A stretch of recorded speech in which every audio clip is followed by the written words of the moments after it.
What if your hair transplant result fades away in 1 year? Beautiful at first and then ghosting you like the morning dew in the sun. In this video, I want to show you 5 rules that separate long-lasting, natural-looking hair transplants from the flash in the pan kind. So first is naturalness. What defines a natural result? It is not merely that transplanted hairs grow, but that they are positioned in such a manner that they are indistinguishable from native hair as far as direction, as far as angulation, as far as density, the texture, and facial framing are concerned. And naturalness involves a proper hairline design. The leading frontal edge must have micro irregularities, soft tapering, one hair follicular units, that is singles in the front, the leading rows, angled forwards acutely with gradual transition into the temple points, avoiding harsh straight lines or blocky edges. And next, using the smallest possible grafts where appropriate, preserving follicular units intact, avoiding plugs or mass implanted uniform blocks. And then the angulation, the orientation, the direction must mimic native hair, especially in the frontal and the temporal areas where they are most easily seen. One modern technique that emphasizes naturalness above all is my DHX method.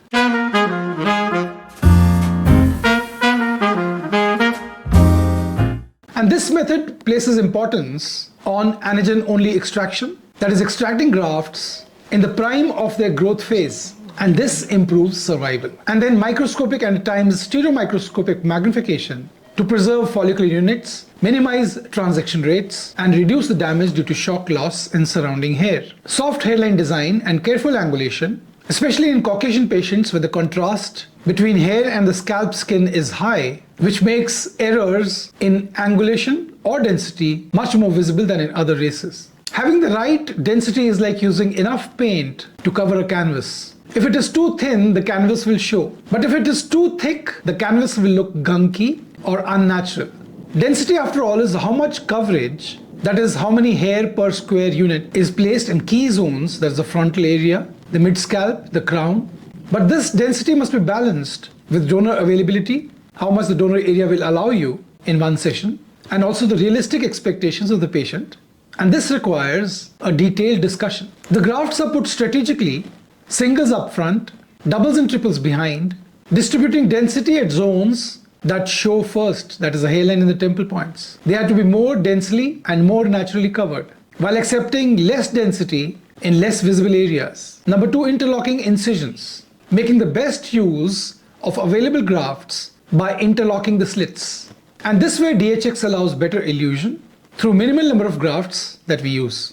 And then use of supporting graft sources, body hair transplants. With the DHX method, many times we use body hair. It could be from the shadow area of the beard. In Caucasians, it could be from cheeks, and it could be from the chest, the underarms, the belly, the back, provided you have terminal hair there. And this boosts mid-scalp and crown coverage without draining the scalp donor. Sort of like borrowing from secondary sources, so your main bank, the scalp donor, never goes bankrupt. And also the advantage of body hair is they are resistant to DHT. So they do not need finasteride for survival. In fact, they survive better in an environment with high DHT. My DHX method balances how many grafts you plant versus graft survival, out of body time, hydration, and this maintains uniformly a high survival rate of over 98%, even at a relatively high graft per centimeter square density. Even the best planting will not thrive if the soil is sour or there's a problem with the seed, that is the graft. Also, without sustainability, transplanted hair may survive, but the native hair continues to thin out, making the result look patchy, mismatched. It's not enough to build a house. You must, over the years, maintain the foundation as well. Having beautiful natural density is good, but without sustainability, even transplanted hair appear to fail, or the result looks like a mismatch as native hair continue to thin out. And sustainability is twofold. Number 1, through lifestyle and environment.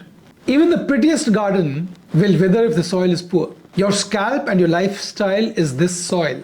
Nutrition, sleep, hydration, stress management, they matter as well.